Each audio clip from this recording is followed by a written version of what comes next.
लेकिन वो एक समग्र सेवा का काम भी कर रहे हैं। और वो हैं राम महेश मिश्रा जी। राम महेश मिश्रा जी का भाग्योदय फाउंडेशन है और इस भाग्योदय फाउंडेशन के आप संस्था के बैनर तले कई काम कर रहे हैं। और इसी के साथ आज हम उनके साथ चर्चा करने जा रहे हैं समग्र व्यक्तित्व निर्माण में अध्यात्म की भूमिका। क्योंकि राम महेश मिश्रा जी इससे पहले परमार्थ आश्रम में वहां पर डायरेक्टर भी रहे हैं प्रशासन में और कई अन्य संस्थाओं से भी जुड़े रहे हैं। तो हम राम महेश मिश्रा जी से ये जानना चाहते हैं कि एक व्यक्ति के निर्माण में अध्यात्म की क्या भूमिका होती है, क्योंकि नैतिक बल हर व्यक्ति में बहुत आवश्यक है। तो आज लोगों में हम जागरूकता पैदा करने चाहते हैं कि आपका जो व्यक्ति निर्माण हो रहा है, व्यक्तित्व का निर्माण हो रहा है, उसमें अध्यात्म की भी एक भूमिका है। क्यों मिश्रा जी? बिल्कुल सही कहा आपने। पहले तो मैं बधाई दूंगा। आज मैं पहली बार यहाँ आया हूँ रेडियो जागो के हरदोई केंद्र में। गृह जिला है, इसलिए मैं बड़ा प्रमुदित हो रहा हूँ, गदगद हो रहा हूँ आपका यह प्रयास देखकर। अध्यात्म और समग्र व्यक्तित्व, बड़ा सुंदर विषय लिया है आपने। व्यक्तित्व के विकास के बिना व्यक्ति कभी कहीं भी सफल नहीं हो सकता।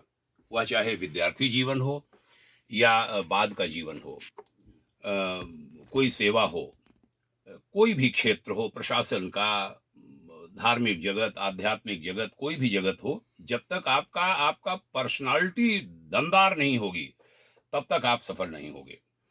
उसके लिए बचपन से ही आवश्यकता होती है कि हम जो बाल शिशु है वहाँ से उसके निर्माण पर ध्यान रखें। हमने एक छोटी सी पॉकेट बुक बनाई जिसका शीर्षक ही है समग्र व्यक्तित्व निर्माण और सफल जीवन के 108 महत्वपूर्ण सूत्र। उसमें हमने शिशुओं, किशोरों, युवाओं, उसके बाद जब किन्हीं किन्हीं कामों में लगे, कामगार, मैनेजर बने, बड़े अधिकारी बने, संस्थाओं के प्रमुख बने जिनकी फॉलोइंग बहुत बड़ी है, शासन प्रशासन के बड़े अधिकारी बने, सत्ता चलाने वाले बने, मुख्यमंत्री, प्रधानमंत्री आदि। उनके लिए 108 सूत्रों को 7 भागों में बांटकर कई चीज़ें लिखी हैं। तो व्यक्तित्व विकास के लिए बहुत जरूरी है कि हम आध्यात्मिक बने। आध्यात्मिक में कई बार एक भ्रम होता है कि पूजा पाठी होना, नमाजी होना वही आध्यात्मिक है। लेकिन अध्यात्म है स्वयं को जानना, धरती पर हम क्यों आए हैं, क्या लक्ष्य है हमारा, किसने हमें भेजा है। ऐसे सवाल जब व्यक्ति अपने आप से करने लगता है तब वह आध्यात्मिक हो अध्यात्म, मैं कहा करता हूं, अध्यात्म की कक्षा में उसका प्रवेश हो जाता है। तो बहुत आवश्यक है समग्र व्यक्तित्व के लिए, इंटीग्रेटेड पर्सनालिटी डेवलपमेंट के लिए आध्यात्मिक बनना। मैं गुरुवर आचार्य श्री राम शर्मा जी का शिष्य हूं। उन्होंने एक बड़ी महत्वपूर्ण बात कही थी कि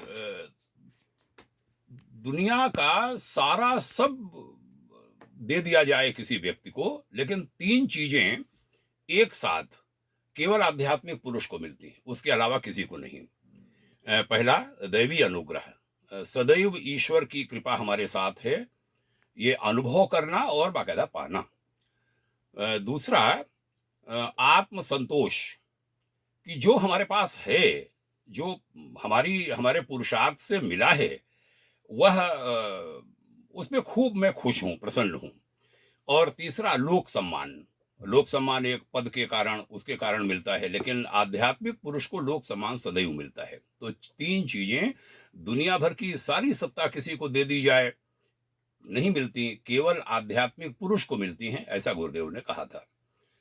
तो सुंदर आपने विषय लिया है, इस पर हम लोग आगे बढ़ेंगे। मिश्रा जी, वो कुछ बिंदु बताइए जिनको कि समग्र व्यक्तित्व निर्माण में जिनकी बहुत बड़ी आवश्यकता होती है। वो कुछ बिंदु बताइए जो बहुत आवश्यक हैं। कुछ टिप्स ऐसे 4, 6, 8, 10 जिनको कि व्यक्ति अपने जीवन में अगर लेकर के चले तो उसका व्यक्तित्व लोगों के देखने लायक बन सके। बिल्कुल सही कहा आपने।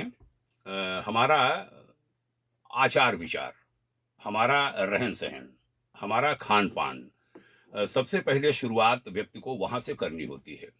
बचपन से लें, बचपन से ही बच्चे को हर चीज़ व्यवस्थित करके रखना सिखाना, उसका एक सेल्फ मैनेजमेंट, सही हमारी यूनिफ़ॉर्म है, हमारा बस्ता सही है क्या, मैं विद्यालय जा रहा हूँ, हमारी सारी किताबें हैं क्या, वहाँ से शुरुआत होती है शिशु से।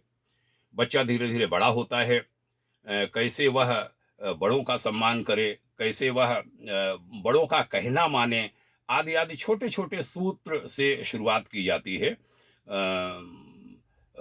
ये जो आपने टिप्स कहा, पढ़ाई पर खूब ध्यान देना, राष्ट्रवादी बनना, देश का हितैषी बनना, पर्यावरण का एक रक्षक बनना, आदि-आदि बातें समग्र व्यक्तित्व के विकास में जहाँ शिक्षा की आवश्यकता है, जहाँ चिंतन की आवश्यकता है, हमारा चिंतन, चरित्र, आचरण हमारा ऊँचा बने, उस दिशा में हम आगे बढ़ें।